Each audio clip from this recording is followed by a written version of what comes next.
Buenos días a toda nuestra audiencia. Bienvenidos a este segundo panel de expertos sobre coronavirus organizado por la Universidad Francisco Marroquín y la Facultad de Medicina.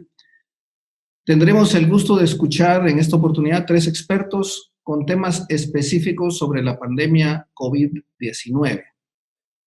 Este panel lo hemos titulado Lecciones aprendidas, dado que trataremos algunos aspectos particulares que han surgido en las últimas semanas y que nos han dejado aprendizaje. Muchas gracias, doctor Tercero. Es un gusto estar con toda la audiencia de la Universidad Francisco Marroquín y obviamente con mis colegas, la doctora Tuna y el doctor Cetina, un grupo de expertos muy buenos en el área de oncología y reumatología e inmunidad. Me voy a tomar estos primeros 15 minutos para dar una rápida vista a las lecciones que hemos aprendido en el comportamiento de la epidemia hasta ahora, y voy a tocar un poco los aspectos que hacen o que hemos aprendido que hacen a esta epidemia estar avanzando como lo hace y centrarme un poquito en el impacto que hasta ahora ha tenido en Guatemala para finalizar potencialmente qué podemos esperar para nuestro país. Definamos primero para todos de que hay dos conceptos importantes. El coronavirus como tal es un virus que conocemos de hace más o menos 40 años. Hay diferentes tipos. Este virus específico que estamos viendo en este momento es un primo hermano del SARS 2003 que vimos aparecer en China también y le llamamos SARS-CoV-2. Cuando este virus causa enfermedad, a la enfermedad le llamamos COVID-19 y eso es importante porque a veces van a ver en las publicaciones diferentes términos para este proceso. Y las tres claves para comprender la epidemia de SARS coronavirus 2 son tres aspectos. Uno es cuál es la infectividad del virus y cuál es el riesgo para cada persona, dependiendo de su edad y sus comorbilidades. Dos, cuál es nuestra capacidad de detección y de ir detrás y rastrear esta epidemia. Y tercero, cuál es la potencial inmunidad de la población o lo que llamamos la inmunidad de rebaño. Y vamos a tocar estos tres aspectos rápidamente. Hasta hoy hemos visto cómo esta epidemia en cuestión de 3 meses ha avanzado de haber comenzado en China y después en algunos de los países asiáticos a prácticamente estar presente en casi todos los países del mundo. Hasta el día de hoy rebasamos al punto de los 3 millones de casos y tenemos más de 200,000 muertes en todo el mundo. Y eso es más de lo que habíamos visto en algún momento en cuestión de pocos meses. Lo que hace que este virus se reproduzca rápidamente es su capacidad de transmitirse de persona a persona y lo que llamamos el número de reproducción. El número de reproducción no es más de que cuántas personas yo como una persona que tengo el virus puedo yo contagiar en mi contacto normal de día a día. Y eso se estima en este momento que está alrededor de 3 para el SARS coronavirus 2, muy similar a su primo hermano que vimos en el 2003, pero como ustedes pueden ver, mucho más alto que la capacidad de contagio que tiene el virus de influenza o el virus del Ebola que le hemos temido en otras pandemias. El concepto del número de reproducción es muy importante porque eso nos dice la intensidad con que ese virus va a estarse contagiando de persona a persona. Y obviamente, a más número de reproducción, a más alto ese número de reproducción, más alta es la necesidad de que haya más personas inmunes para poder contener el contagio de persona a persona.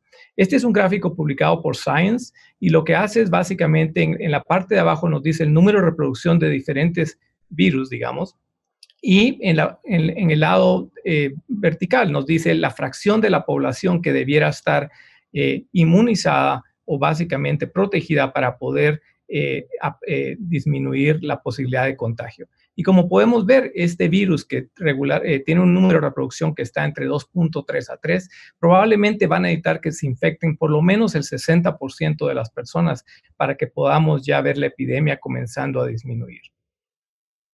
Ahora, recordemos un poco obviamente no solo la pandemia de 1918 que mató entre 30 a 100 millones de personas, pero más cercana la pandemia que tuvimos de virus H1N1 en el 2009.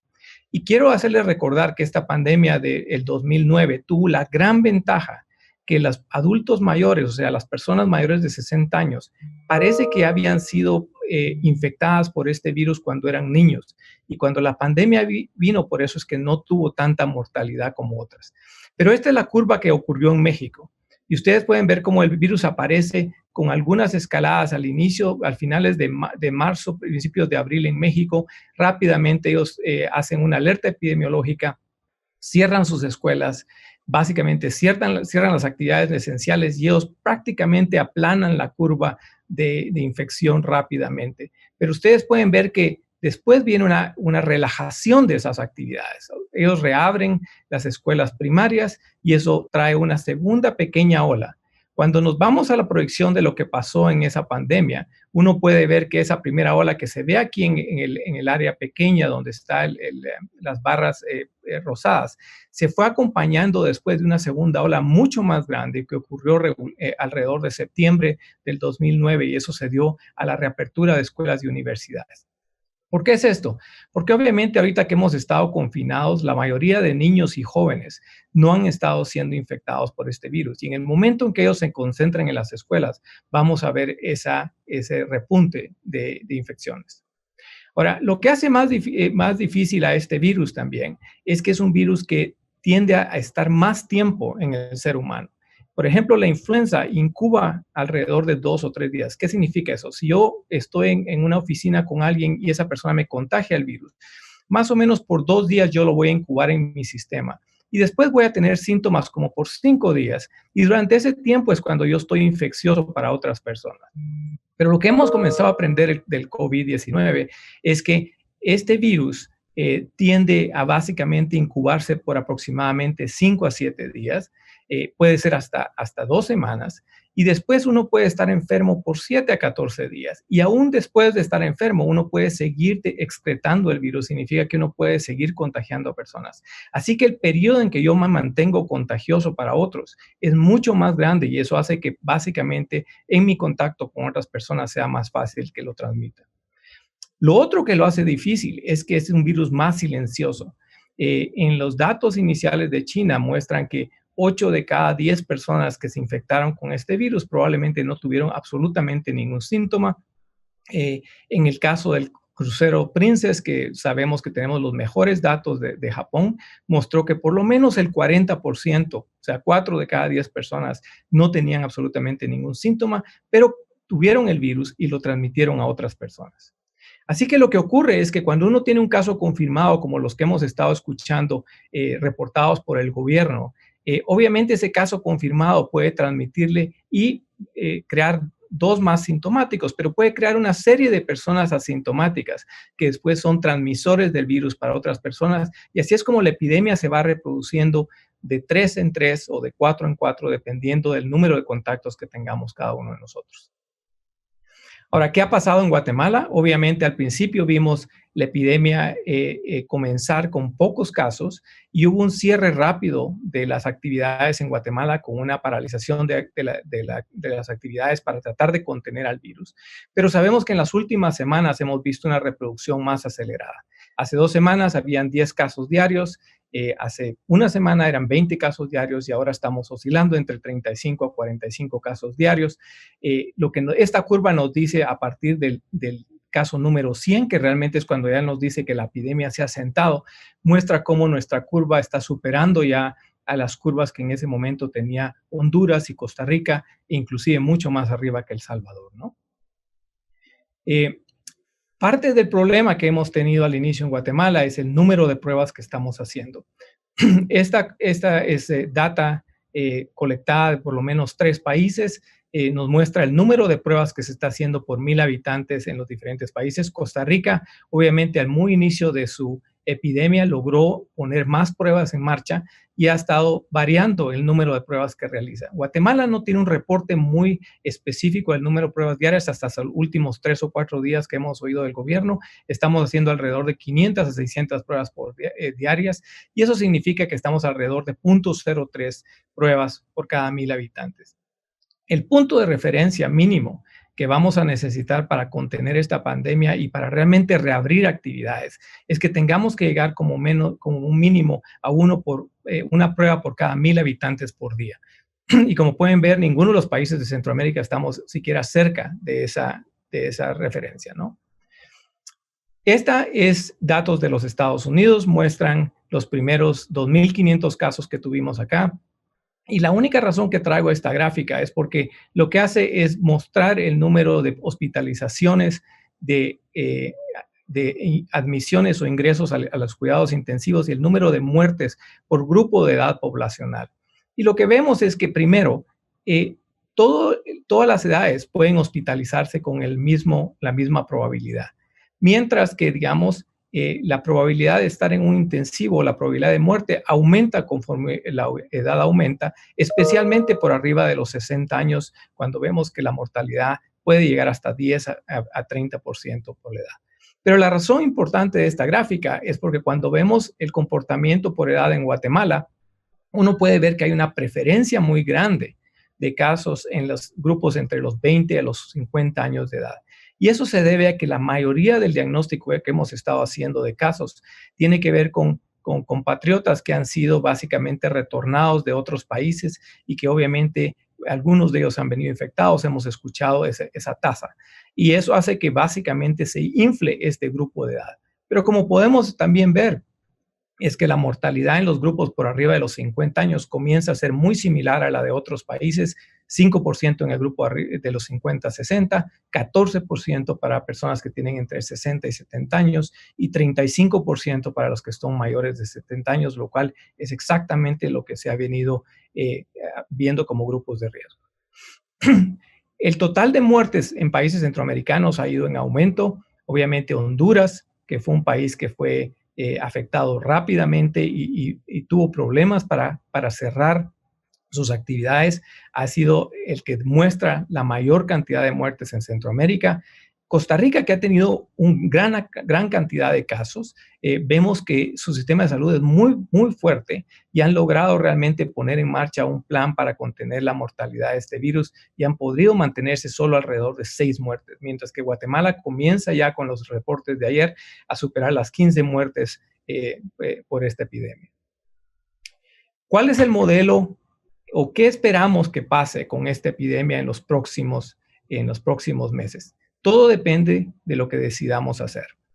El College Imperial de Londres, que es una escuela de modelaje epidemiológico muy importante, ha logrado trazar este potencial escenario para cada uno de los países. Y lo que se espera en Guatemala, si no hacemos absolutamente, si no mitigamos, significa que no ponemos en práctica el distanciamiento social constante, esperamos alrededor de unas 300,000 hospitalizaciones para el final del año, con probablemente alrededor de 50,000 muertes y por lo menos unos 60, 70,000 admisiones a cuidado crítico. Si implantamos la distancia social o la distancia social más, digamos, el cuidado muy específico de los mayores de 70 años, es posible que reduzcamos las hospitalizaciones a casi, si no en un tercio, casi a la mitad, y que podamos por lo menos prevenir 28,000 de ese exceso de muertes que vamos a tener en la población. Así que esto nos comienza a dar indicaciones de que el mantener esa distancia social por los próximos meses va a ser muy importante. Y eso no significa que no podamos reabrir en algún momento, pero significa que el distanciamiento social va a ser clave para que podamos mantener esa onda de la epidemia relativamente controlada. Lo que más preocupa es que el escenario para riesgo de Guatemala tenemos que verlo dentro de los datos propios. Primero, quiero que vean la pirámide poblacional. Esta es la pirámide del censo que se realizó en el 2018-2019. No debemos dejar de pensar que hay en nuestra población casi 1 millón de personas que son mayores de 70 años. Y eso es preocupante porque este es el grupo de más riesgo a ser afectado por esta epidemia. Y muchos de ellos están concentrados en los centros urbanos de la ciudad de Guatemala, la ciudad de Quetzaltenango, donde hay más expectativa de vida. Si estimamos que el 30% de los guatemaltecos seremos infectados en la primera onda, estamos hablando de casi 5.3 millones de infecciones. Esperamos el 6% de ellos sean hospitalizados, eso significaría casi 316,000 hospitalizaciones, y un 1% necesitarán intensivo, es alrededor de las 50,000 hospitalizaciones que yo les estaba mostrando antes. ¿Qué estimado de camas esperaríamos necesitar por cada mes en el pico de la epidemia? Pues el pico de la epidemia, si se da en las próximas 4 a 8 semanas, vamos a probablemente necesitar entre 35,500 a 200,000 camas, dependiendo de la estrategia de contención que hayamos o mitigación que hayamos querido tomar. Y si pueden ver, el sistema de salud de Guatemala tiene grandes limitaciones. Tenemos alrededor de 214 hospitales, la mayoría de ellos son en el sistema público, los más grandes y los más bien equipados. Tenemos alrededor de 12,800 camas. Y estos hospitales tradicionalmente llegan a tener alrededor de 82,000 egresos por mes. O sea que esa es la capacidad de ocupación y de egreso que han tenido en los últimos años. Y si nosotros pensamos que vamos a necesitar casi 200,000 camas, por ejemplo, o aún 100,000, esperaríamos que muchos de estos hospitales estén llenos de pacientes con coronavirus y no haya ni siquiera espacio para la atención de otras emergencias tradicionales y otras condiciones tradicionales que necesitamos atender en la población. Déjenme solo finalizar con un concepto, y es que he escuchado mucho a veces en Guatemala el hablar de la potencial estrategia de inmunidad de rebaño como un control de la epidemia. Hay algunos países que se han decidido hacer esta estrategia controlada de inmunidad de rebaño, entre ellos están Suecia y Holanda. Y lo que quiero mostrarles aquí es la diferencia entre Suecia, Holanda y los países de Dinamarca, Noruega y Alemania. Dinamarca, Noruega y Alemania decidieron, en cuanto tuvieron la escalada de la epidemia, básicamente hacer un cierre estricto de los procesos y un proceso muy ordenado de pruebas y de tratar de determinar cómo bajaban la curva de la epidemia. Y ustedes pueden ver el efecto en el número de casos en esos 3 países. Mientras que Holanda y Suecia decidieron que ellos no es que no iban a provocar distanciamiento social, pero le dejaron a su población tomar la decisión si ellos salían o no a la calle, y les dieron recomendaciones. Ahora, tenemos que recordar que estas son poblaciones extremadamente disciplinadas y que realmente atienden las recomendaciones de gobierno muy cercanamente. Pero lo que hemos visto es que mientras la mortalidad en Dinamarca y Noruega ha ido a la baja, digamos, la mortalidad en Suecia y Holanda se mantiene relativamente alta y casi comparable a la de Alemania, a pesar de que, por ejemplo, Suecia solo tiene 10 millones de habitantes, Holanda tiene 15 o 17 millones de habitantes, mientras que Alemania tiene 85 millones de habitantes. Y entonces uno puede ver que las muertes por día realmente son una gran diferencia entre aquellos que han decidido, digamos, tratar esta estrategia de inmunidad de rebaño para tratar de infectar a su población tempranamente y provocar esa inmunidad. Voy a dejar hasta acá la presentación y espero que mis colegas les den más información acerca de los riesgos del COVID. Gracias. Y ahora pasamos a escuchar a la doctora María Antonieta Tuna. Muchas gracias, doctor, por la invitación. Es un gusto muy grande estar aquí compartiendo algo de COVID con el doctor Asturias y con el doctor Cetina. Yo voy a hablar de la respuesta inmune en la infección y vamos a comenzar de lo básico a lo un poquito más profundo de lo que estamos viendo con la infección por este virus. Como voy a mencionar tal vez algunos fármacos, algunas moléculas y algunas cosas, pues no tengo ningún conflicto de interés que declarar. De lo que vamos a hablar es cómo nos defendemos de los virus en general. ¿Por qué tenemos 2 espectros en respuesta a un solo virus? ¿Por qué la respuesta inmune sería como una ventana de oportunidad en la que vemos pacientes que tienen una enfermedad subclínica y pacientes que tienen una enfermedad severa? ¿A quién le da y por qué? Y después, ¿qué pasa? ¿Qué pasa con esa inmunidad residual? Entonces, normalmente la respuesta inmune a virus se divide en varias fases, ¿verdad? Una parte innata, temprana, en la cual participan estas moléculas famosísimas que son los interferones, células asesinas y macrófagos. Y la idea es que una vez un virus ingresa a una célula, se une a receptores que están intracelulares, estos dos son interesantes, el RI y el MDA5, activan una cascada de señales para que se produzcan interferones. Y también puede unirse a estos receptores también muy famosos, que son los receptores TOL, que a través de cascadas de señales aumentan también la producción de interferón. ¿Por qué son importantes estos interferones, los tipo 1, alfa y beta? Porque tienen la capacidad de activar a diferentes células del sistema inmune. Y una vez el interferón se libera, se une a receptores en células del sistema inmune o células infectadas, y lo que hace es que inhibe la síntesis de proteínas virales o degrada el RNA viral o inhibe el ensamblaje de un virus. Y además de los interferones, tenemos otras células que son células efectoras, como las células asesinas, que lo que hacen es que reconocen a las células que están enfermas y le mandan una señal de muerte o de suicidio celular. Y eso lo hace porque generan poros en la célula enferma para que la célula se muera por apoptosis. Y también tenemos otros sistemas, el sistema de complemento, que lo que hace es que limita la infección, lo que hace es que se une o marca a los patógenos para que no siga proliferando. Una vez la enfermedad comienza a progresar, entonces ya pasa a la segunda parte, que es la respuesta adaptativa. Y esa respuesta adaptativa compromete a linfocitos cooperadores, a los linfocitos citotóxicos y linfocitos productores de anticuerpos. Entonces la idea es que la célula que reconoció tempranamente al patógeno le enseña, y aquí me voy a detener con esas dos flechas porque el linfocito T reconoce a ese patógeno de forma específica. ¿Sí? Si no tiene el receptor que lo reconoce de forma específica, entonces nunca lo va a ver un linfocito T. Y tiene que presentado por esta molécula importantísima que son moléculas del HLA, que así se llaman. Y una vez el linfocito T se activa, las células comienzan a comunicarse. Un linfocito T se compromete a diferentes funciones, a las que le llamamos TH1, que es fundamental para la infección por virus, TH2, que es fundamental para la producción de anticuerpos, que activa linfocitos B para que produzca anticuerpos. Y la comunicación, como lo miran acá, ocurre a través de todos estos sistemas de moléculas que son citoquinas. Y la consecuencia entonces es que los linfocitos B maduran, comienzan a proliferar, algunos se convierten en células productoras de anticuerpos, los anticuerpos o inmunoglobulinas son más específicos para ese patógeno, y esto es importante también, muchas células quedan como células de memoria. Y esos anticuerpos tienen diferentes funciones, ¿verdad? Lo que hacen es que bloquean al virus, bloquean el ingreso del virus a una célula, activan a células asesinas, y esta foto es interesante porque la vamos a discutir más adelante.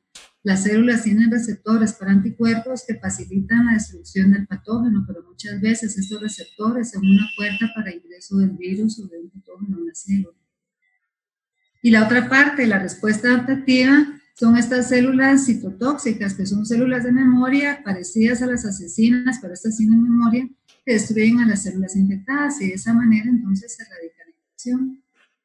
Es importante hacer notar que todo este proceso ocurre de forma orquestada y estricta en el vaso y en el nódulo linfoide, en donde cada grupo de células tiene su lugar y en donde cada grupo de células interactúa de una forma muy particular para que la respuesta sea eficiente y específica y sobre todo ordenada. Entonces la respuesta de virus sería esta, ¿verdad? El virus puede ser marcado por un anticuerpo, una célula infectada puede ser destruida por una célula asesina o por una célula citotóxica, y necesitamos siempre la cooperación de linfocitos cooperadores para que este proceso pueda llevarse a cabo. Y al final lo que tenemos en respuesta a virus, ¿qué es?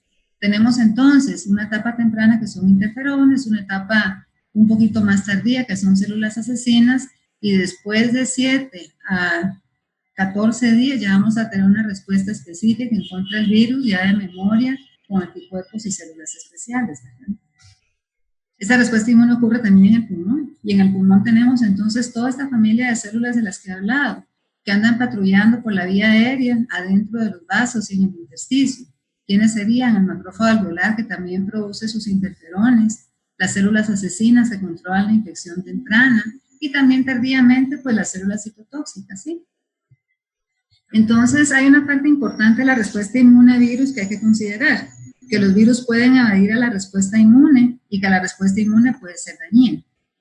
Entonces, ¿qué es lo que hemos estado viendo en la infección por SARS? ¿Sí?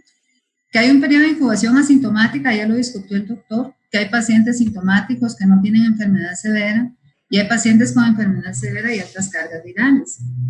Y la idea es que los pacientes sintomáticos que no tienen enfermedad severa son aquellos pacientes que se defienden bien, que tienen buenas condiciones de salud y que tienen esta molécula que les había comentado, que es la que le enseña el antígeno al linfocito citotóxico. O sea, es una molécula que enseña de una forma muy eficiente al patógeno.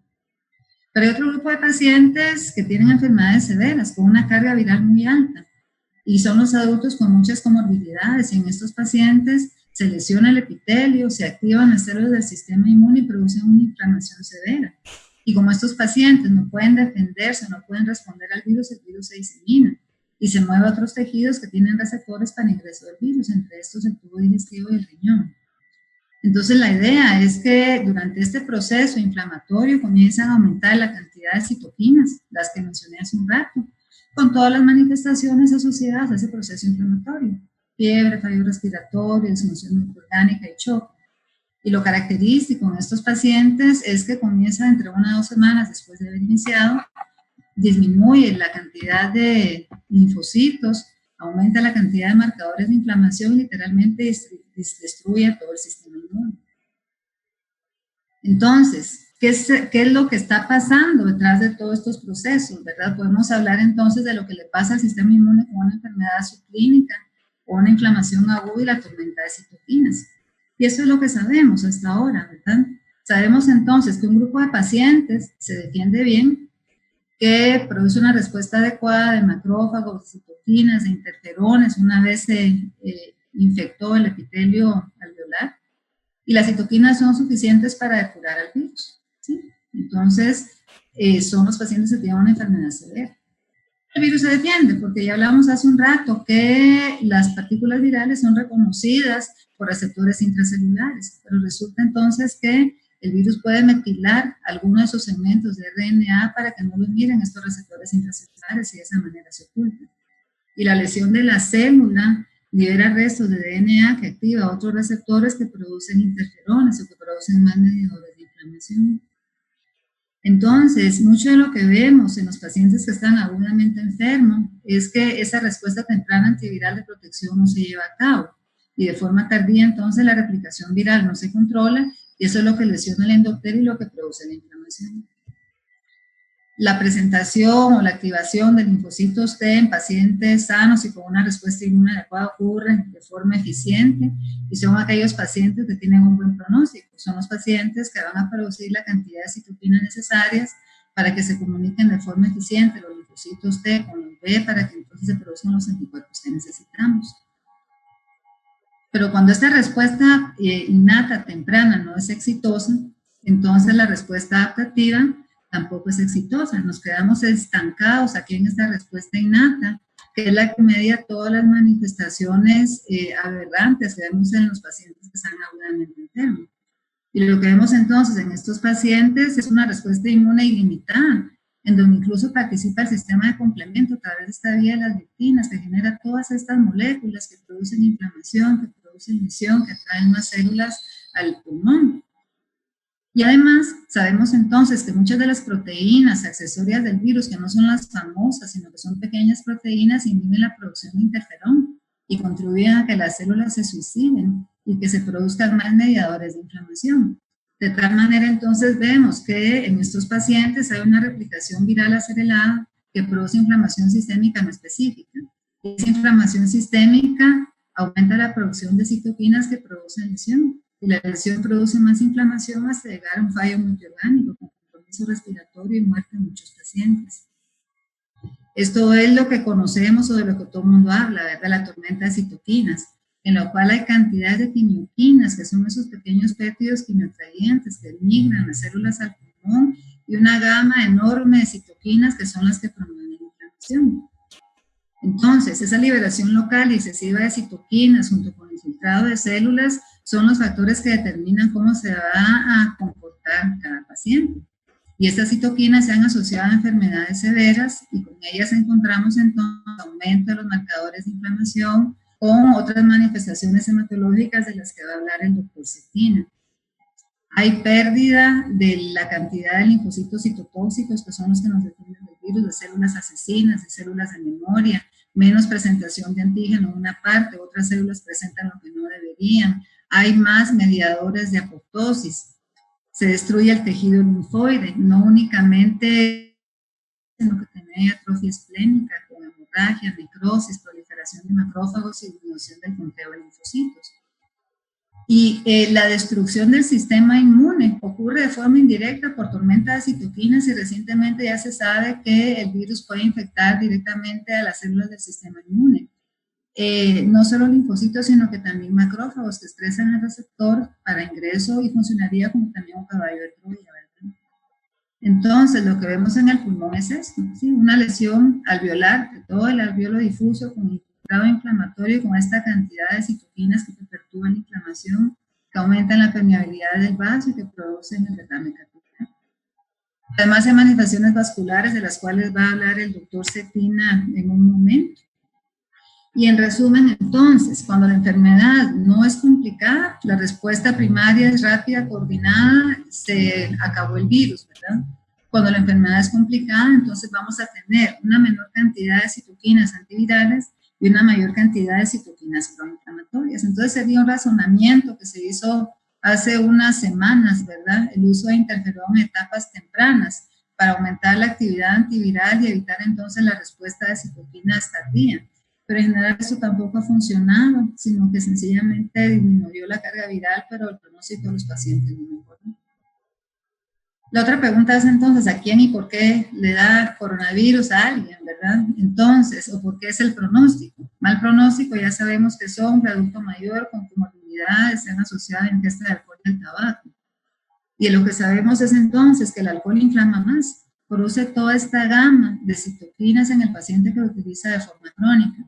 Sabemos también que el tabaco inflama más, que disminuye la función de células asesinas, que disminuye la actividad del macrófago, que disminuye la producción de anticuerpos y que aumenta la producción de citoquinas.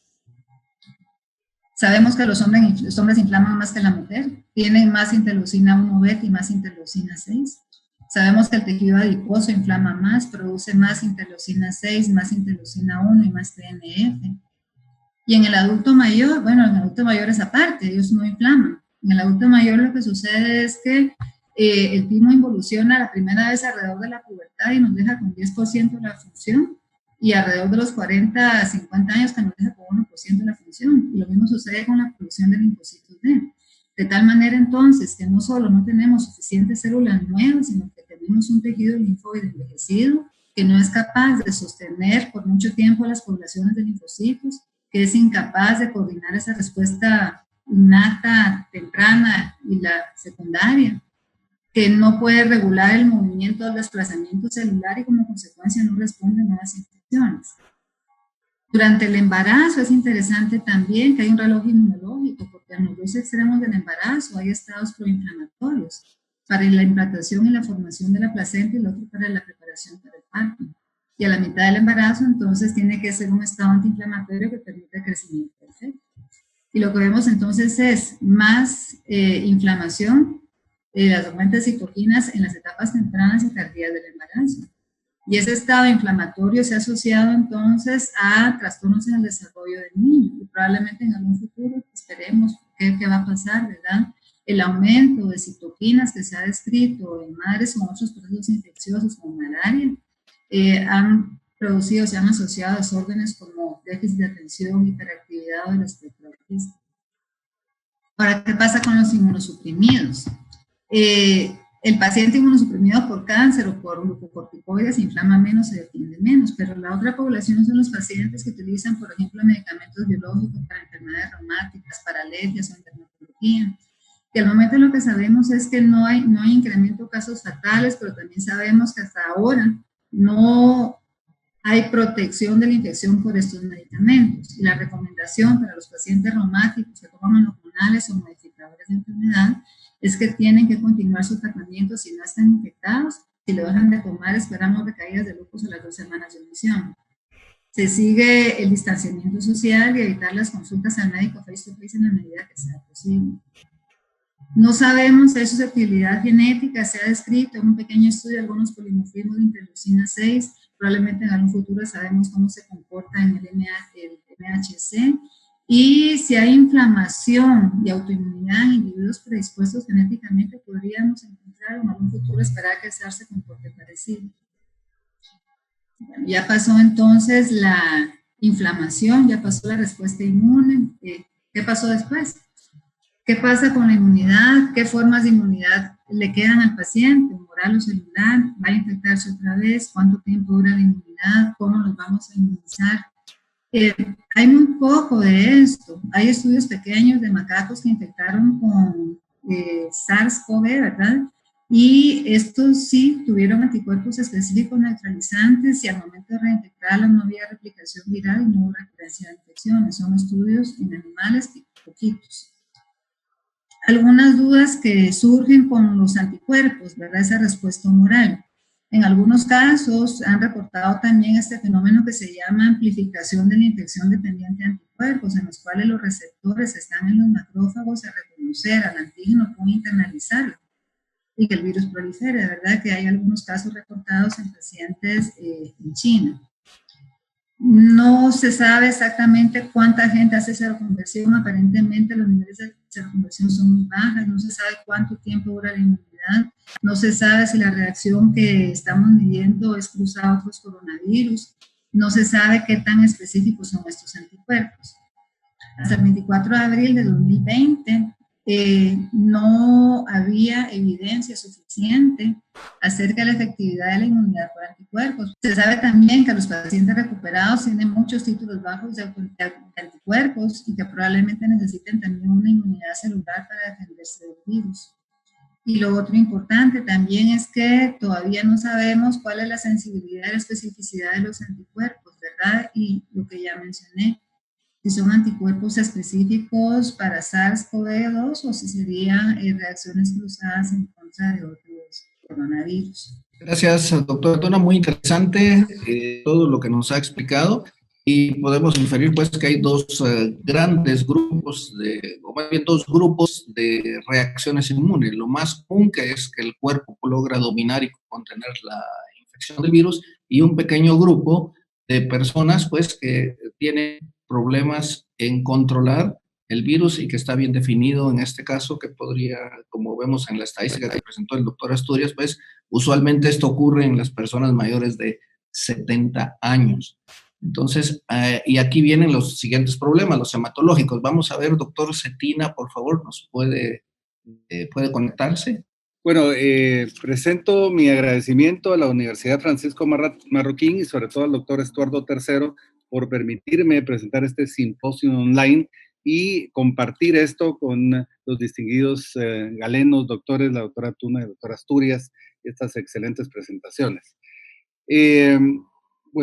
También presentar mis respetos a los colegas que trabajan en el día a día con esta enfermedad, con COVID-19, pero también a todos aquellos que trabajan pues con enfermedades que de cualquier forma, independientemente de esta pandemia, se presentan en nuestras clínicas y que trabajamos con nuestro equipo de enfermeras. Hasta hace poco este virus era totalmente desconocido, no teníamos realmente ninguna información, fue hasta diciembre de 2019 y ahora todos los 4 meses que vamos del 2020, donde han aparecido una enorme cantidad de información, probablemente esto lo revisé el viernes, sábado, probablemente ahora tendrá muchísimas más publicaciones y la escalada es tremendamente grande. Y esto obviamente nos lleva a tener una información por todos lados, de diversas fuentes, con estudios pequeños, no aleatorios, no controlados.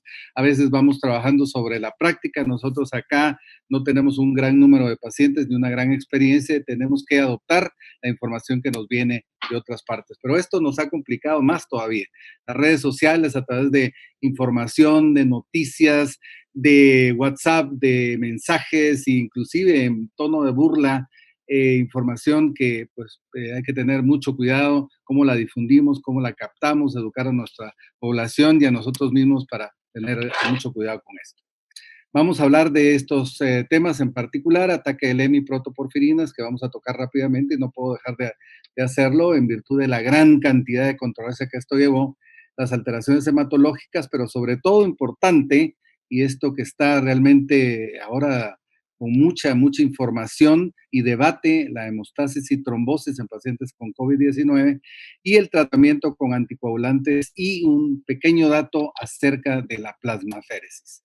Este es un estudio que curiosamente los colegas en China lo mandaron a esta revista de química, un estudio sumamente interesante, y de lo que habla es que el virus ataca directamente la cadena beta 1 de la hemoglobina y captura las porfirinas, y con esto inhibe el metabolismo del grupo M, y esto es lo que ellos querían comprobar. Es curioso que esto se envió como un preimpreso, y miren la cantidad de vistas e información que fue bajada, pero no ha sido citado porque no ha sido aceptado para otras publicaciones.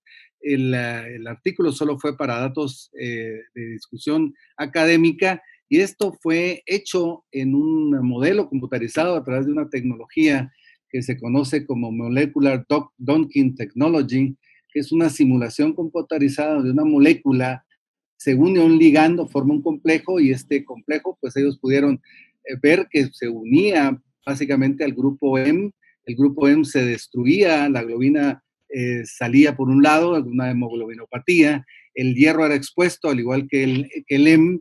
El hierro, por supuesto, quedaba libre, siendo un radical libre, pues, producía daño, no había transporte de oxígeno, y ellos lo ponen así como un envenenamiento, coloquialmente, de los pulmones, y dejan a los tejidos con una alta cantidad de CO2, hierro, produciendo estas imágenes en vidrio despulido, características de esta enfermedad. Obviamente la crítica es por muchos lados, la crítica está en relación que no es un estudio que tenga un aval científico in vitro ni en pacientes, es computarizado, no ha sido publicado, no hay evidencia tampoco de que el virus entre al eritrocito, y sabemos perfectamente, esta es la autopsia de una paciente que falleció en Irak, donde claramente vemos los cambios citopáticos, la destrucción de los alveolos, la formación de membranas hialinas, engrosamiento de los alveolos, y por supuesto también en análisis por PCR se ha encontrado material genético del SARS-CoV-2 adentro del tejido pulmonar. Seguimos creyendo entonces que el daño que vamos a ver más adelante, esta es una gráfica que trato de explicar todas las alteraciones inmunes y las fases de hipercoagulabilidad, hiperinflamación, hipoxemia, tormenta de citoquinas, todo lo que la doctora Tuna nos ha platicado como la base típica de los mecanismos fisiopatológicos en esta enfermedad, pero bueno, nos permitió revisar un poco de todo lo que es la estructura del M, la hemoglobina, las cadenas, etcétera, etcétera, que teníamos rato de no revisar. Vamos entonces a hablar de las manifestaciones hematológicas, pero sobre todo la linfocitopenia, que juega un papel muy importante y es la clave inclusive de factores pronósticos por, obviamente, la participación del tejido linfoide, sobre todo los linfocitos T en los procesos inflamatorios relacionados a esta enfermedad. Curiosamente, la trombocitopenia, que sucede muchas veces en relación de coagulación intravascular diseminada, en este caso relacionada a sepsis, en este caso no está tan presente como vamos a ver más adelante, y algunos datos importantes de las alteraciones de las pruebas de coagulación que son características de esta enfermedad. Lo que sí sabemos es que esto se presenta desde una fase temprana, con linfocitopenia, aumento del dímero D, ligera elevación de los tiempos de protrombina, y se va haciendo cada vez marcada conforme la enfermedad va avanzando. Desde las primeras publicaciones en China, los colegas asiáticos, publicaciones en febrero y marzo, ya hacían notar que encontraban datos estadísticamente significativos en relación a los conteos linfocitarios que estaban por debajo de 1000 en pacientes que no estaban en cuidados intensivos, y miren los valores de linfocitos por debajo de 800 inclusive en 400, en pacientes que estaban en cuidados intensivos, en un grupo pequeño de pacientes, y ya empezaron a hacer notar esta gran alteración, hasta 2, 3 veces de lo normal, del dímero D, que no se ve tradicionalmente en procesos inflamatorios o reactantes de fase aguda. Ya sabíamos también, con números pequeños de casos, que esto era un proceso dinámico, que los glóbulos blancos, por las tormentas de citoquinas, probablemente procesos inflamatorios sobreagregados, procesos bacterianos, empiezan a subir. En pacientes que no habían sobrevivido, pues aumentaban mucho más los conteos de neutrófilos con neutrofilias, pues, como parte del proceso. Y miren ustedes los conteos linfocitarios para abajo. Y el dímero D, por supuesto, que ha sido clave, inclusive muchísimo más alto, 5, 6 o 7 veces por arriba de lo normal, lo que no se ha visto, no se veía tradicionalmente en otro tipo de problemas de coagulación intravascular diseminada asociada a sepsis. Cuando veíamos ya otros números de pacientes ya mucho mayores, este es un estudio publicado por One en New England Journal of Medicine, con 1,000 pacientes, básicamente lo mismo. Aquí nuevamente se hacía hincapié en los recuentos linfocitarios bajos en pacientes que no sobrevivían o tenían enfermedad severa, y también los dímeros D, que ustedes pueden ver aquí en pacientes que no tenían enfermedad severa versus los pacientes que tenían enfermedad severa, que tenían números mayores, y no así otros datos, como por ejemplo los recuentos plaquetarios. Miren la cantidad de recuentos plaquetarios. En realidad puede bajar un poco, pero no a los límites peligrosos que nosotros estamos acostumbrados, por debajo de 50,000 y otros datos.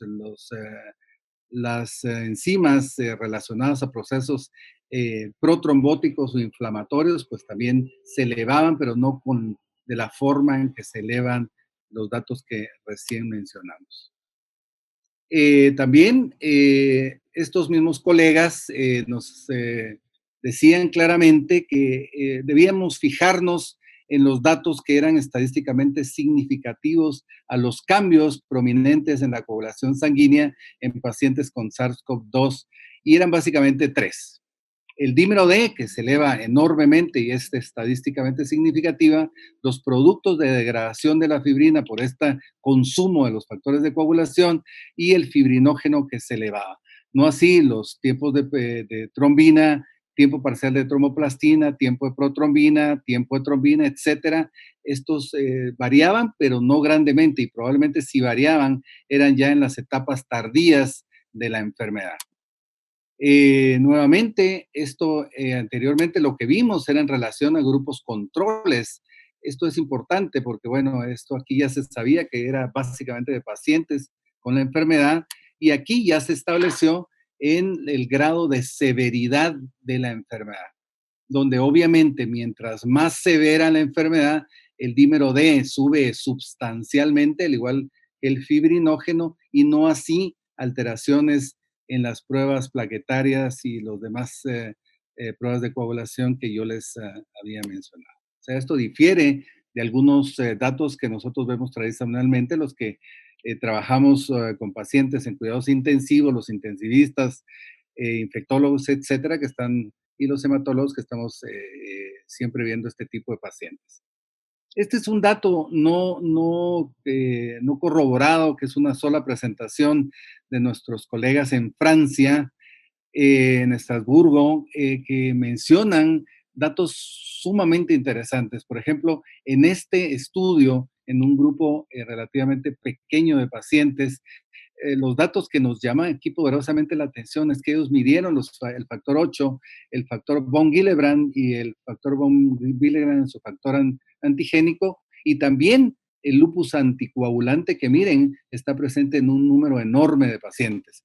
Lo que nos está diciendo aquí claramente es que esto lleva a un daño endotelial muy, muy agresivo, donde están los factores 8 von Willebrand, los factores de contacto, y esto conlleva a elevaciones importantes de estos factores relacionados a daño endotelial y la presencia de un lupus anticoagulante y anticuerpos antifosfolípidos que ya han sido descritos en algunos casos como pacientes individuales en New England, nos dice del gran daño endotelial y el gran daño celular que conlleva la presencia de los dos, el anticoagulante lúpico y los anticoagulantes relacionados a plaquetas y la formación de fosfolípidos por el daño severo tisular y, por supuesto, todo esto aunado a la elevación del dímero D y la propensión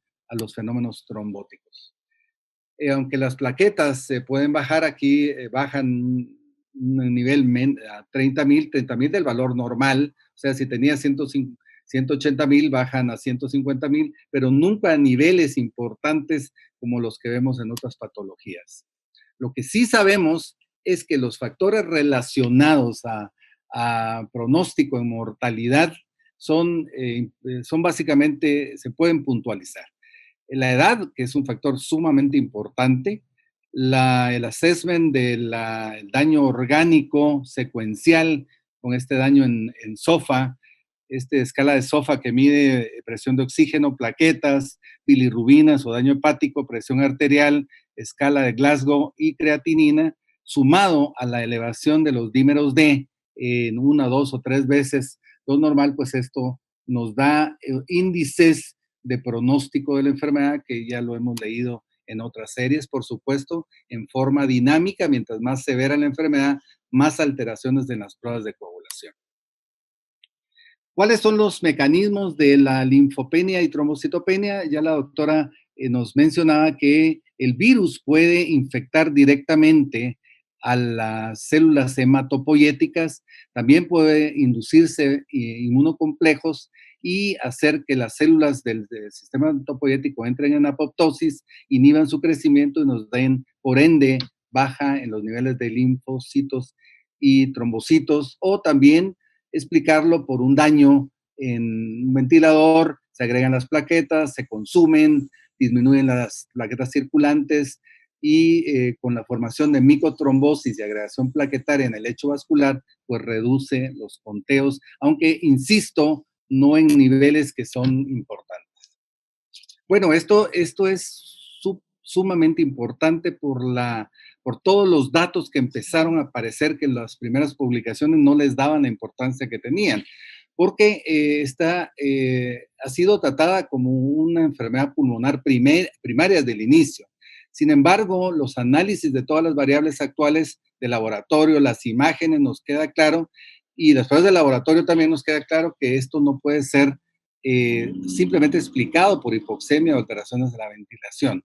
El fallo ventilatorio en esta enfermedad no solo es por un síndrome de distrés respiratorio, sino por procesos microvasculares trombóticos que pueden jugar un papel importante. Hay una fuerte asociación entre los niveles de dímero D con esta enfermedad. Entonces, debemos de poner suma atención en el diagnóstico inicial, el tratamiento de pacientes en un estado protrombótico o trombótico que ocurre en un número importante, como vamos a ver más adelante, en pacientes con COP2. Investigaciones patológicas y radiológicas confirman que sí existe este síndrome trombótico inflamatorio y que puede afectar tanto a nivel pulmonar como a otros órganos de la economía. Obviamente la presencia de trombosis venosa profunda, pero también de ictus, nos lo han mencionado colegas españoles que trabajan con gran número de pacientes que inclusive están teniendo estos procesos, inclusive en pacientes asintomáticos o inclusive muerte súbita debido a estos fenómenos trombóticos, lo cual debe ser analizado y tomado en cuenta con muchísima cuidado. Insisto, los colegas nos dicen que hay problemas. ¿Por qué? Porque aumenta el dímero D, hay un aumento significativo en los niveles plasmáticos de fibrina, pero no hay alteraciones de otras pruebas de coagulación en relación a esto. Por eso proponemos nosotros hablar de un proceso patológico que sea explicado por 3 datos importantes. Y aquí lo resumo nuevamente. una hiperinflación, donde obviamente el papel de la tormenta de citoquinas juega un papel importante, dañando los tejidos a todo nivel, pulmón, riñones, corazón, y obviamente activa los linfocitos en forma aberrante, y esto causa todos los daños que vamos a ver, con la consecuente formación de trombos por un sistema inmune alterado, y formación de micro y macrotrombos a nivel de la circulación, que impiden el flujo sanguíneo, produciendo hipoxemia severa, inflamación pulmonar y los datos que nosotros conocemos en relación del fallo ventilatorio. Lo que no nos queda claro es cuál es la patogenia realmente de esto. ¿Es realmente una inmunotrombosis o es una coagulopatía inducida por sepsis, como lo que normalmente sabíamos a través de los factores de la tríada de Birkhoff, y que esto sea la causa? ¿O realmente es una inmunotrombosis con participación importante del sistema inmune a través de los linfocitos T, con una alteración de la proliferación linfocitaria descontrolada, activación de macrófagos y produciendo tanto un problema inmune como un problema trombótico manifestado por básicamente aquí hiperferritemia y un dímero D muy elevado? Platicábamos con nuestros colegas, sobre todo el doctor Francisco Godínez, jefe de la sección de hematología del Seguro Social. El doctor Godínez y yo platicábamos en relación de si este síndrome histiohemofagocítico, que se ve también en otros procesos virales, podría también ser parte del problema. Estas son las características cardinales de este síndrome histiohemofagocítico, que pues se presenta, pues ustedes ven, sí lo podemos ver en esta enfermedad, con aumento de todas las interleucinas, y mayormente interleucina 7, que es base para los anticuerpos dirigidos específicamente contra esta interleucina, pero también factor de necrosis tumoral, los factores relacionados a la estimulación granulocito macrófago, etcétera, y esto ser parte de un problema. En realidad, no lo sabemos con exactitud. Los mecanismos de acción y patofisiología de esto aún no los tenemos claros, pero independientemente de eso, sí sabemos que el papel de los factores de coagulación en la cascada de la coagulación activada por el virus, dañando el sistema linfoide, activando el sistema de monocitos, produciendo una formación enorme de factores de coagulación y formación de trombos con, obviamente, agregados de fibrina y plaquetas como parte de este síndrome inmunotrombótico que le podríamos llamar a esto. Sí existe esta controversia. ¿Y por qué? Insisto nuevamente, los pacientes con COVID-2 tienen menos trombocitopenia, tienen menos consumo de proteínas de la coagulación, puede haber signos patológicos de trombosis microvascular y tienen aumentos desproporcionados de este dímero D, con hipofibrinogenemia y consumos de factores de coagulación ya en forma muy tardía y casi premortem, con niveles bajos de antitrombina y un balance trombótico mucho más grande que el sangrado. Aquí esto es lo que realmente vemos como manifestaciones hematológicas trombóticas en estos pacientes. El sangrado es mínimo, mientras que la trombosis es el evento mayor. Y esto lo sabemos en base a los datos que hemos estado recibiendo en esta serie pequeña, 81 pacientes, pues 25% de los pacientes desarrollaron trombosis venosa en miembros inferiores. O sea, ya empezábamos a ver inclusive pacientes que habían sido anticoagulados reaparecían con trombosis venosa pulmonar, trombosis o émbolos pulmonares. Y las características de estos pacientes que se trombosan, pues básicamente son los que ya sabemos. Edad más alta, linfopenia, elevación del dímero D, como característicos del grupo de pacientes que tienen trombosis venosa en relación a los que no tienen trombosis venosa de miembros inferiores. Y, por supuesto, importantísimo el análisis de los eventos en relación a disminución de la mortalidad, si los pacientes recibían heparina o no. En estos pacientes que tenían índices de coagulopatía inducida por sepsis, si estaba por debajo, arriba de 4, tenían muchísimo mayor incidencia en los pacientes que no usaron heparina versus los que sí usaron heparina, al igual que obviamente muchísimo mayor porcentaje de mortalidad a los 28 días si estos utilizaban heparina versus los que no utilizaban heparina. De esta importante datos, pues seguimos en el siguiente punto del uso profiláctico de las heparinas como no solo un mecanismo protector, sino como un mecanismo básico en la fisiopatología de esta enfermedad. Pero la heparina tiene una forma versátil, como podemos ver en este artículo, porque tiene un potencial anticoagulante, específicamente el desactivado, es antiinflamatorio, protege el daño endotelial. Esto realmente es una hipótesis, no sabemos si es un antiviral o no, pero sí disminuye el síndrome de distrés respiratorio, aumenta la oxigenación, disminuye la formación de trombos, con reducción de trombos coronarios, trombos intracardíacos y probablemente efectos anticardiomiopatía, con probable reducción de la isquemia microvascular y daño multiorgánico. Lo que no sabemos aún, y está muchos grupos trabajando sobre esto, es la dosis, cómo monitorizamos qué dosis le damos a los pacientes, será profiláctica, será intermedia, será dosis altas, y cómo monitorizamos estos anticoagulantes.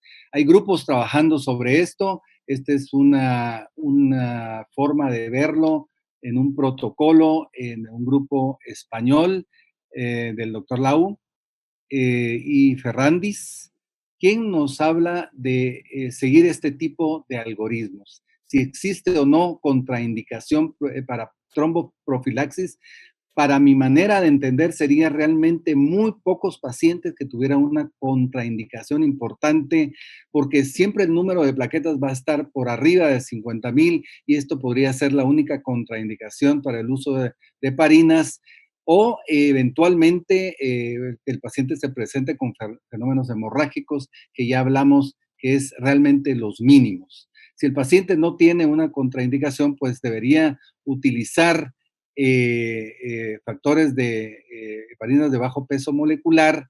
Si tiene dímeros D muy altos o fibrinógenos altos, entonces dar heparina a dosis más altas, inclusive hasta 80 unidades en 24 horas, o valorar heparinas de bajo peso molecular, específicamente enoxiheparina, a dosis ya terapéuticas entre 100 y 150 unidades por kilogramo, y también dependiendo mucho del peso del paciente. No es lo mismo tener un peso por arriba de 100 kilos, que si no nos cuidamos con esta pandemia y si seguimos comiendo un poco y no haciendo ejercicio, pues vamos a parar por ahí. Por eso hay que tener muchísimo cuidado.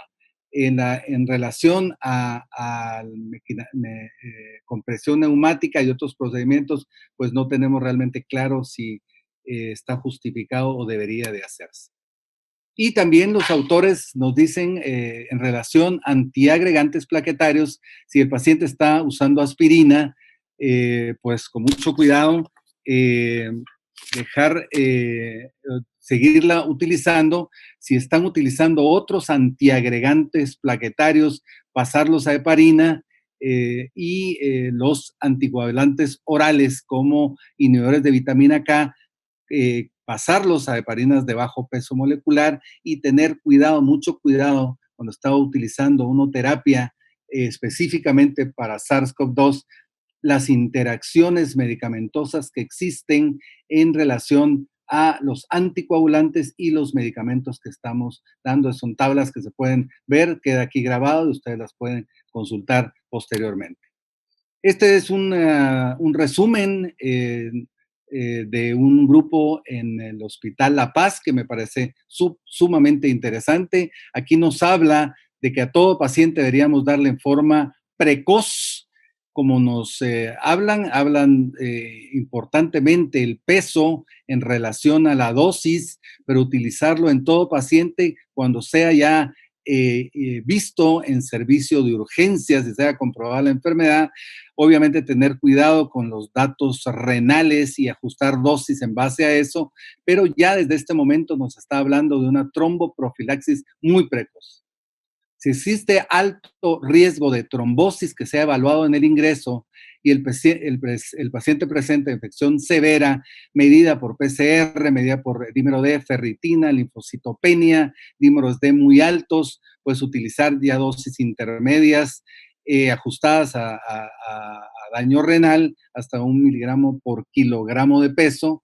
Si hay sospecha de trombosis venosa o tromboembolia pulmonar, pues manifestada por hipoxemia, taquicardia, hipotensión, los datos que ya conocemos de tromboembolia pulmonar, pues subir las dosis hasta 1.5 miligramos kilo día para dar ya un tratamiento específico y dirigido con dosis terapéuticas de esto. El paciente críticamente enfermo, manifestado por lo que ya conocemos, hipoxemia refractaria, necesidad de incrementar los FiO2, inestabilidad hemodinámica, pues entonces utilizar dosis muchísimo mayores, hasta 1.5, 2 veces al día, en estos pacientes críticamente enfermos. Si se puede, obviamente, hacer en estos una tomografía y angiotomografía, pues sería lo ideal. Los pacientes en alta deberían ser continuados con heparina hasta 7 días después de su egreso, y también grupos de riesgo deberían ser manejados de la misma forma, inclusive en el embarazo, en el puerperio. Hay muchas dudas en relación a la profilaxis, cómo corregir, en dónde o cómo vamos a parar si hay sangrado. Estos autores sugieren no detener la anticoagulación, salvo muy específicas características, cuál es la dosis terapéutica. Estamos empleando una medicina reactiva sin datos estadísticamente confirmados, pero ser muy proactivos en relación a la trombosis. 2 palabras y terminamos acá, básicamente hablando de la plasmaféresis en pacientes en convalecientes, que básicamente necesitamos estas 3 características: que tengan cargas virales negativas, que se puedan cuantificar los anticuerpos neutralizantes y que el paciente lo tenga presente, y por supuesto máquinas de plasmaféresis. Esta es la forma como debería hacerse. El paciente que se presenta ya habiendo sido infectado o se ha recuperado, medición de su carga viral, extracción sanguínea, plasmaféresis, obtención del plasma, titulación de anticuerpos, para de esta forma producir una inmunización pasiva y no activa, que obviamente la única forma de protegerlo en forma activa sería a través de una inmunización activa.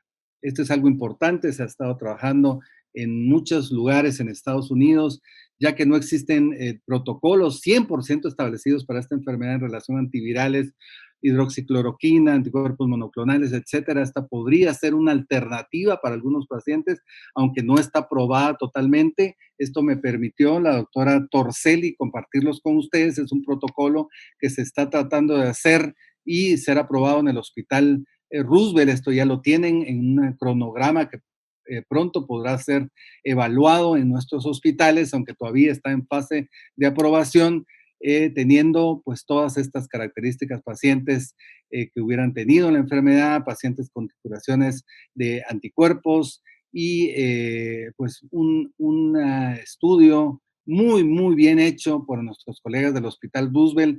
Así que esperemos tener los datos pronto. Así que muchísimas gracias por la invitación y quedo abierto para preguntas. Muchas gracias. Muchas gracias a todos los panelistas. Vamos a pasar ahorita a unas preguntas. Tenemos unas cuantas preguntas por acá, pues varias preguntas de nuestra audiencia. Y voy a permitirme empezar con el doctor Edwin Asturias.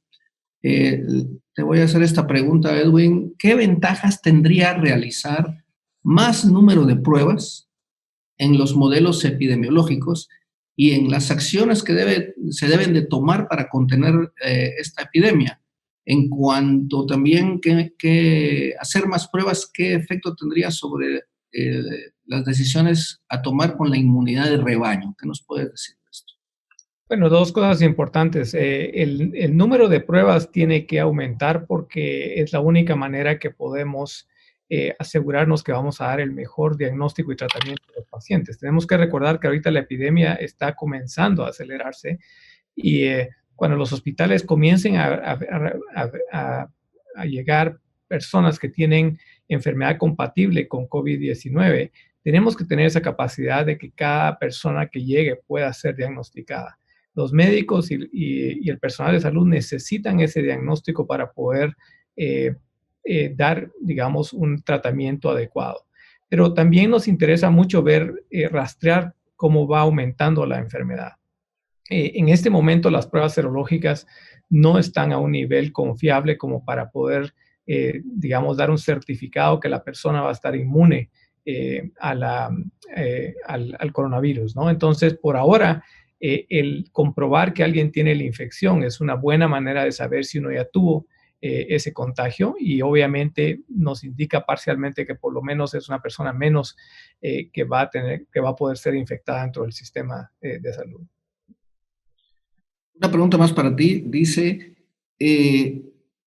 si existe, esta la hace Fernando Moll, si el virus COVID moderado, o sea, entiendo a las enfermedades, la manifestación clínica moderada, es exactamente al COVID severo. O sea, si el virus que produce una enfermedad leve, moderada, es igual al severo, hay una variante en el virus. Esta es la pregunta que hace. No hay una variante en el virus per se, ¿verdad? Yo creo que la doctora Tuna fue muy clara en explicar, digamos, cómo el sistema de defensa de cada uno de nosotros es distinto dependiendo de la edad y dependiendo de otras enfermedades que podamos tener. Entonces es muy claro que el patrón que estamos viendo, donde las personas mayores de 60 años o aquellas personas que padecen de condiciones como hipertensión, diabetes, etcétera, su sistema de defensa no logra, digamos, controlar al virus de la manera tan eficaz que, por ejemplo, un niño o un joven en los 20 años puede controlarlo. Y entonces eso hace la gran diferencia entre casos mucho más severos, donde la lesión, digamos, a pulmones y otros órganos es más fuerte que una persona que probablemente no tiene o no síntomas o síntomas muy leves. Doctora Tuna, tengo una pregunta para usted. Dice, ¿cuál es la relación con pacientes que tienen enfermedades autoinmunes? No se conoce muy bien por iniciativa de las asociaciones de reumatología de Europa y de Estados Unidos, la Global Rheumatology Alliance, se está haciendo una base de datos para ingresar a todos los pacientes con enfermedades autoinmunes para ver cómo se comportan. Para el sábado, que fue 24, la publicación que tienen en su página tenía ya 334 pacientes. No parecía que hubiera cambios en el comportamiento de esos pacientes con artritis lupus en relación a la población general.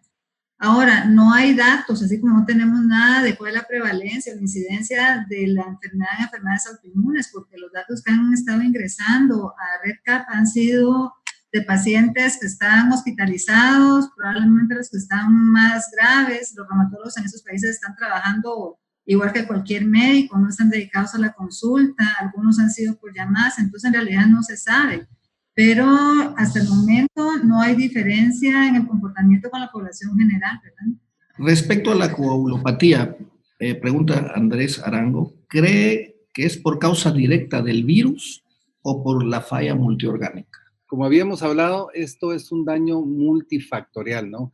Probablemente el mismo virus como tal no produzca una alteración propiamente de la coagulación, es inducida por todos estos mecanismos enormes de activación de los linfocitos T, del sistema inmune, el daño endotelial, que produce todos estos cambios hematológicos trombóticos en relación a todo este daño multifactorial que conlleva esta enfermedad. Debe haber algo en particular con este virus que activa tanto el sistema de coagulación en forma un poco diferente a lo que nosotros tradicionalmente veíamos, tanto en procesos relacionados a sepsis como en procesos virales, pero directamente el virus como tal, ¿no? Si es un proceso multiorgánico, multifactorial, multicausal, que como producto final son microtrombosis, pero con un gran componente inflamatorio multiorgánico, ¿verdad? Juan Diego dice, ¿qué ocurre en los pacientes que están tomando leflunomida? Si hay alguna información sobre esto. Lo mismo que acabo de comentar, todos los pacientes que han ingresado a esta plataforma están tomando diferentes DMARD sintéticos y no sintéticos, metotrexato, leflunomida, más todos los biológicos, y pareciera que no hay diferencia. La indicación hasta el momento, hasta el sábado, era sigan con el medicamento, no lo suspendan porque pueden tener una recaída, y probablemente conforme vayan ingresando más datos, entonces tengamos un poquito más de conocimiento, pero ahorita tienen que seguir con el fármaco, mientras estén asintomáticos. Ahora, ya cuando se enferman, pues ya es otra cosa.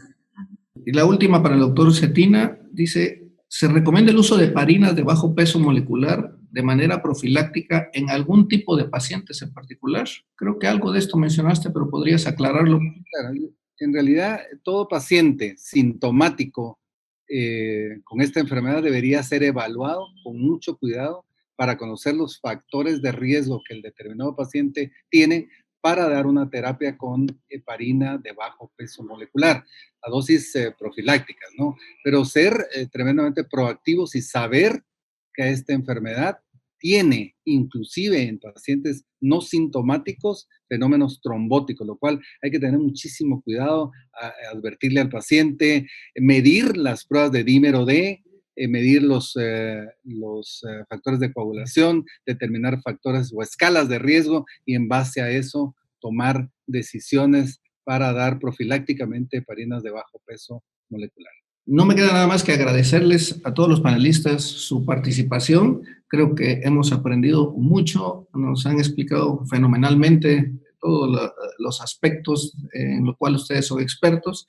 Gracias a la audiencia que nos acompaña en este segundo panel sobre lecciones aprendidas, y nos pueden seguir en la página medicinaufm.edu y newmedia.ufm.edu. A nombre de la Universidad Francisco Marroquín y a nombre de la Facultad de Medicina, les agradecemos haber participado. Muchas gracias.